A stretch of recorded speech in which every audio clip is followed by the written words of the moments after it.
Hook up. Yeah, buddy. Listen to that. Woohoo! What's up, guys? Welcome back to another episode of Wally Outdoors. Something different. Not really doing a product review so much as a how-to kind of video. I'm not even going to really go over too much in this video specs-wise because there are so many videos that show what each of these units are, how they function, what they do. I'm just going to simply explain my own personal opinion from what I've witnessed now for the last 2 seasons, running a diesel heater off a JACKERY, and why we do it and what the purpose is of it. I'm going to try to jam as much information in this video as I can. I've been getting messaged by a couple people from my last video, which was ice camping, where we did some ice camping / fishing, running a similar system to what I have now from my buddy Rory, what he's got. So it's pretty cool. There's huge advantages to this. There are some disadvantages, and I'll discuss that too, and why someone may not want to do this for sure. But first I'm going to go over the advantages and how my setup's going to work, and the reason I went with what I did for the size JACKERY I chose and this particular JACKERY, and why I purposely picked this one intentionally. Just because there are some features in this one now that there aren't in the older models, aka my buddy Rory's JACKERY. However, he makes up for it because his is a lot bigger. It's 500 watts larger than this one here. So this happens to be the 1000 watt Pro that they've just come out with for this year. Unbelievably awesome unit. The reason I chose this particular unit over like the other ones was because of the charging times. This, if you look up the specs on this unit charges quite a bit faster than some of the other units on the market. This one will take 800 watts through the wall. So if you just standard, plug it into the wall, this one will take 800 watts and it'll charge completely dead at 0% in like under 2 hours, like an hour and a half. I have already tested that. It's quite amazing. When I purchased this, it had 12%, and I charged it in under an hour and a half, which from the wall, which is just crazy. Also, this unit has some different inputs in the back, which they've changed. The JACKERYs used to be all in the front. This one here will take obviously the plug from the wall, and then you have your option for charging via your car, which it will come with a 12 volt adapter. The unit comes with it, and it also comes with 2 small adapters for your solar panels. But again, there's a million videos on these. You can go check out the unit, the JACKERY unit itself. I may do something on just the JACKERY down the road. I haven't decided. So let me just switch this around here. Sorry about the noise. I'm going to kind of quickly explain this unit here and how it's used with the diesel heater. I'm not going to go over the rest of the functions here. But this here has the front plug here. This is the 12 volt output. This is what we use for the diesel heater. I had somebody message me today and they're like, how do you power your diesel heater off of the JACKERY? Well, it's pretty simple, really. All your diesel heaters will come with some type of 12 volt cord in the back. And I'm going to show you this one here. You can see it. This particular cord here, and I'll zoom in on the footage here, but this particular cord has a quick connect. I found on this is a Max Petty Wings. It's a 5K watt, so it's not as big as some of the others. You can get 8Ks. I didn't feel the need for it because I have a smaller shack than Rory does. I still think that this would have heated us right out if I had it on the high setting. I don't think it matters if you go 5K to 8K. That's just personal opinion, but I do think the 5K will burn a little less wattage or energy when you're using it up. And in the case where I have the 1000 JACKERY versus the 1500, which Rory had in my last video you can watch, it's not going to last quite as long, but we're going to talk more about that in a minute and how you could literally go indefinitely power-wise, so the options you could use. So anyhow, this has a power out. What I did, it comes with this Max Petting Rods unit comes with this long cord, and it does have a fuse attached to it right here, as you see. I suggest keeping some extra fuses on board when you're out there and you're doing your fishing and whatnot, and your camping and whatnot. I hardwired mine in. I use some of the better style crimps and heat shrunk on there. So I bought this from Amazon. There's a ton of them on Amazon. You want something with a better, heavier duty or gauge wire and a decent fuse in there.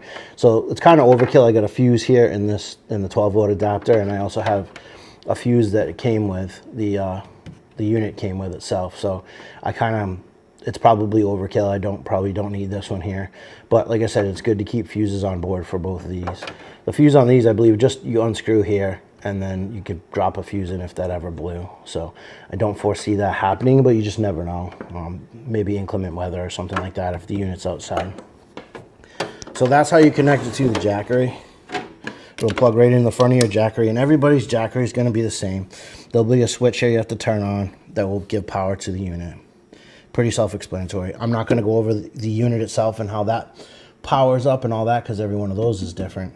I will say, however, the reason I chose this particular unit, it has an auto shut-off option. Most of the Chinese diesel heaters do not have that. So if your battery runs dead, depending on the source you're using, you could actually run these off of a standard 12-volt marine battery or something, or if you wanted it, that's an option. A lot of people do that actually. But I chose this because I can use it to plug other things in, like lights, cell phones, whatever. Plus it's good to have at the house if we ever had an issue where power went down or something like that. However, the way it works, you can plug it into your Jackery here, which is going to give it the 12-volt power source it needs. Then your unit will be powered off of that. If this particular unit was to, and I have not tested this with the Jackery yet, but I'm going to try it. But I need to have another battery that's next to it on standby, so I'll probably use my deep cycle battery for my boat. Because if it doesn't work, let's say the battery dies and this does not shut down, that would be an issue, because these can actually overheat. They have to go through the cool down phase, or the units can overheat and have a huge problem with your glow plug, or actually destroy the unit. You don't want to do that. So they're not super expensive. This particular one, I think I paid, it's in the $180 something range. It is a little more than a lot of the other ones you'll find on there, but because of the features of this, that's why I chose it. It also comes with a remote that you can adjust your temperature right from your cot or wherever you're sleeping. It also has Bluetooth, which is an amazing feature. So I can actually use my cell phone to adjust the temperature here throughout the night or whatever I need to as well. So that is why I went through the time of reviewing a whole bunch of these, and Max Petting Rods is the one that I chose, the 5K unit. I also wanted one that was a little sturdier.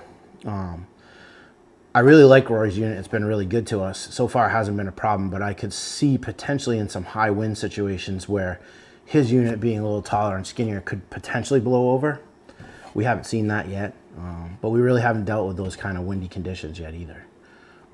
So I'm probably going to do a separate review just on this, because it's definitely a game changer in my opinion over some of the other diesel heaters. So I might do something with this down the road. I want to get some use out of it first. I have run it now like 2 or 3 times, just testing it out in the garage and whatnot. So if you guys want to see something on just this unit, put some comments down there too. So basically that is it. Now, what I want to talk about here, this is very important, is battery usage, power, what you're going to be using up during the course of, say, one long weekend. With Rory's 1500, his Jackery, we've pretty much can get 3 full days out of it. Now that's very dependent on how high we're running the heater and what we're also charging off of the unit. This last trip that we took, the second night, the first night I wasn't there, Rory had stayed with Danny the first night. They plugged it in. He could probably better tell the time, but it was probably somewhere around 5, 6 o'clock at night.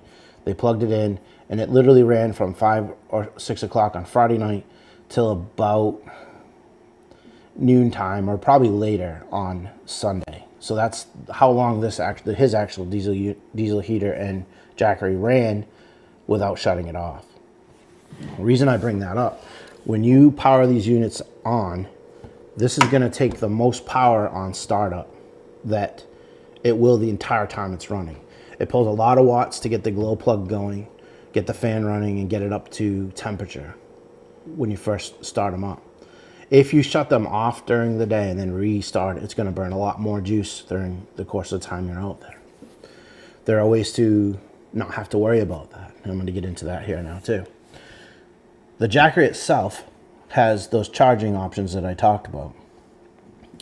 If you were to purchase some solar panels, now this is an awesome option. However, a lot of the days that we go out and we ice fish, the weather is just not great, inclement weather. In fact, the last 2 or 3 weekends we fished, the weather's been pretty snotty.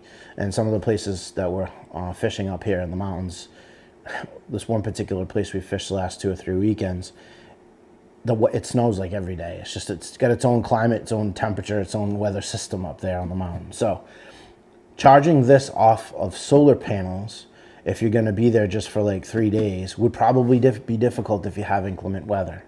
But I know that one single 100 watt Jackery solar panel will give you, if the perfect conditions, will probably give you somewhere around the 70 to 80 watt charge. Okay, that's perfect conditions. So a full 100 watt solar panel, no matter what panel you guys decide to go with, there may be some better ones out there, but I know Jackery itself, they're not going to pull 100 watts to charge. It's going to be like 20% less in perfect conditions. So with really crappy conditions and overcast skies, you're probably only going to pull like a quarter of that. So with this on like medium to low, I'm running anywhere between 5 to say 12 watts of power. If I could pull 20 watts or 15 watts off of a solar panel during the day, this will literally, with the pass-through charging that it has, it will power the diesel heater without me burning any battery during the day. So if you set it up right and you're really only burning power at night, depending on the percentage you're using, this little unit, even though it's 1,000 watts, will probably last me several days on solar panel setup. Now, if I got multiple solar panels and charged it to the highest capacity that this will actually take, and it had perfect conditions, I would literally never have to worry about it. So if you're spending like say a week out camping, winter camping or whatever, you're gonna run solar panels and stuff. Most people off-grid like that will do that, and they can literally run indefinitely. Here's another option, and I've seen some other guys doing this. However, you need the right generator to do it. These two units together, they're fairly heavy, so it is some weight to consider. We're pulling all our gear out generally with ATVs or snowmobiles, so that's not a huge problem. If you're pulling your gear by yourself, that's going to be a little issue weight-wise. Second option on charging this, I've seen people bring gas generators. I know we're trying to get away from that. It's not, the diesel, it's not fuel-wise and penny pound, whatever you want to call it, it doesn't make as much sense. However, with this, if I had a 1,000 watt gas generator that I could pull for an hour, not even, because I'm not going to burn a full 50% even at one night, but let's say I had this Jackery down to 50% after the first night, I could actually physically charge this unit in probably under an hour off a gas generator, which is incredible, because now you're in 1 hour's time during the day, which you don't want to do this at night, because even though some of the newer generators like the Hondas aren't quite that loud, you still don't want to do it at night running the generator, and it's only going to take an hour, maybe less, depending on how much juice you use. So that's actually a really cool option to charge this in a short period of time and have your unit constantly ready to go. So you figure what it costs you for fuel consumption and everything else. Yeah, it's going to be a little pricier probably than propane. There's no doubt about it. And this setup is not for everybody. This is the setup for people that are serious about ice fishing or serious about ice camping, truck camping, whatever it is you do. This setup is not meant for your, once or twice a year weekend warrior kind of thing. This is going to last me a long time. I hope that the diesel heater lasts me a long time. It came with some extra parts for the glow plug so that I can switch screens, stuff out like that for it. It's something I could buy pumps and or glow plugs for. The motors in these are replaceable. I foresee me having this thing for a long time. The Jackery's got like a 5-year warranty with the extended, I forget, it's like 1,000 charges or something, and we'll go back to 80%. That doesn't mean it's completely done or useless after that. You'll have 80% of the battery left after charging it over 1,000 times. And I may be wrong on some of my figures there. You guys can check out the website, but I'm probably gonna have this for many, many, many years, so long as I maintain, take care of it, because I just don't foresee using that much, even though we're gonna use it quite a bit. I'm sure there's more for me to go over here. The biggest things you gotta remember is, from a safety perspective, yes, these are not propane. They're much safer outside of the tent or whatever you're using it in than inside. I know a lot of people bring them inside. When you're running this outside, diesel will gel up. You'll have some issues with gelling diesel. That's something else I haven't quite tested in extreme cold. We've had these outside running them at about 15 degrees out. That's Fahrenheit. For you people in the Celsius world, 15 degrees Fahrenheit, and not had any problems. With the unit running and the heat on, this enclosed unit will probably keep that diesel from gelling up. However, what we've done so far, Rory has been burning 80-20 diesel to kerosene fuel. And what that will do is that will help keep your diesel from gelling up. So if you do want to run these units outside, which I personally think is safer, you probably won't have any issues down to extreme cold. This weekend, Saturday, it's going to be real temperature down to like -18, 17, something like that. I'd be super curious as to how this would work in that condition outside of the tent. There are ways to put them inside. I've seen a lot of people now set them up where their exhaust comes out, put a welding blanket over it, something else to cover it, and go underneath your tent or whatever, leaving this inside.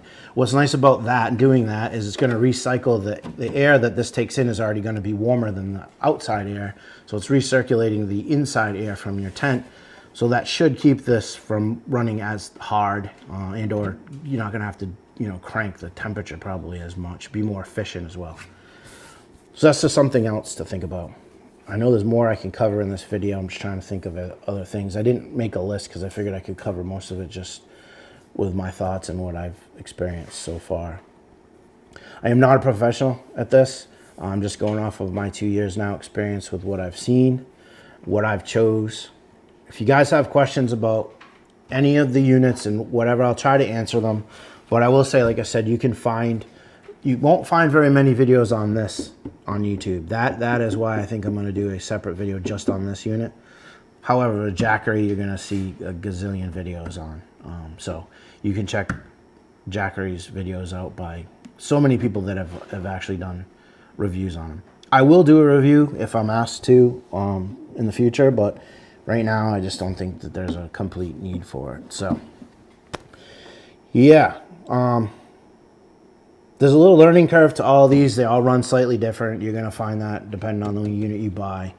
This one actually is in English and Chinese, which you could pick, or there are a couple languages this one has you could pick between. I don't know. It's a good unit. The face of this here, this actually comes right out. This will pull out this front part here, which will allow you to use this as a remote, so to speak, even though it's hardwired. So I liked that. Just in case this failed or my phone wasn't working, I could actually pull this out. It's long enough I could reach into my ice hut, and I'd be able to control it from here, which is nice too. Yeah, so not sure what else I can cover here for you. We still do run carbon monoxide. Is that right? Carbon monoxide. In the hut we run those just for safety sake, the battery powered ones. So for some ungodly reason, this did kick fumes or something into the tent. The exhaust somehow got sucked into the intake. The odds of that happening are so slim, it's ridiculous. You're way safer with this than propane. People have died from propane. It does happen. So you got to be careful. This is the solution, in my opinion. This also is a dry heat, something I haven't discussed yet here. So in the last couple times we've ice camped, when we've gone out and I've gone for a full day with propane, even though the propane heater does an awesome job heating up the shack, it creates a ton of condensation. With insulated shacks like the ones we have, the Eskimos, it's not as bad as others I've seen that build up. However, you get up in the morning, and you know, if you have that propane going all night, you're gonna have a ton of condensation on your windows, on your shack, the whole thing. With this, it's like it's just super dry heat. It's basically very similar to running a wood stove inside of there, which a lot of people do too, but you're adding wood all night. This is kind of like a set it and forget it type of thing. When you get up in the middle of the night and you got to take a leak or nature calls, you can obviously adjust your temperature here right from your thumb. With the wood stove, those smaller stoves for winter camping, you got to add wood to those few times a night at least. And you can't really control your heat because it's going to be one temperature, whatever the stove really decides. I know people have become pretty good at that, and they're able to kind of figure out what they need and such, but this is just a lot simpler option. It's not a cheap option. It's not something for the guy that's just going to do this stuff once in a while. Go with propane. I mean, just be careful. Get yourself a detector and make sure you're doing things the right way. This is for people like us who are crazy, who are going to go out and camp for 2-3 days, multiple times during the season, as long as we have ice, and we're going to use it to the freaking end of time, as long as we can keep them going. But I don't know. There's going to be questions. I'm sure you will. Any kind of questions you guys have, please feel free to ask. I've already answered a few from my actual just camping videos. I had a gentleman, like I said, text me today and asked me a bunch of questions. I actually told him I was going to do this video. So this is kind of for him, but I was planning on doing it anyhow. So, yep. Rory,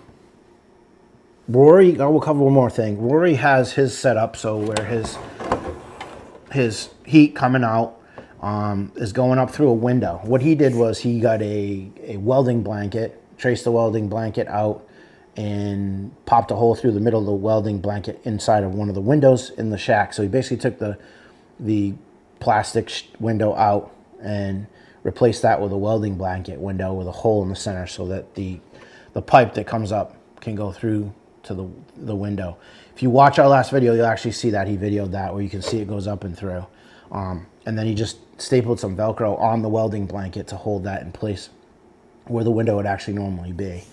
Awesome option if you don't want to put holes in your tent. I suggest you don't. Other people just run these under the tent. If you get a small welding blanket and you don't feel like making that, you could just lay the welding blanket over the top of the pipe that's coming into your tent, put it down closer to the floor. You may have a little more melting issue with that, so you just got to be cautious. You do get some melting, but it's not horrific. We put mats down, rubber mats, the puzzles you guys have probably seen. You can buy those anywhere, Harbor Freight, other places, Runnings. Man, there's so much to cover in this type of video. However, I think I've covered the majority of it. I know I'm missing stuff, and you guys are gonna probably have questions, so anything you got, just hit me up and let me know. But my opinion, this is where it's at. This is going to be a staple for me. I'm going to use this Jackery for so many more things other than just ice camping. I'm going to use it for hunting trips. I'm going to use it for anytime I'm going to be off-grid or somewhere when I'm up north hunting here and I don't have a power source. This is going to be it for me. I can literally depend on this thing to charge just about anything I'm going to use. I can run all kinds of stuff off this. Lamps, I've seen in one of Flair's newest videos, you guys watch him, he's got his Jackery he was using. He had a small electric heater running. He made coffee, he made pancakes on an electric griddle, he made a blender, which he whipped out and had done some Oreo smooth. I mean, so many things you can use this thing for, aside of just the ice camping thing.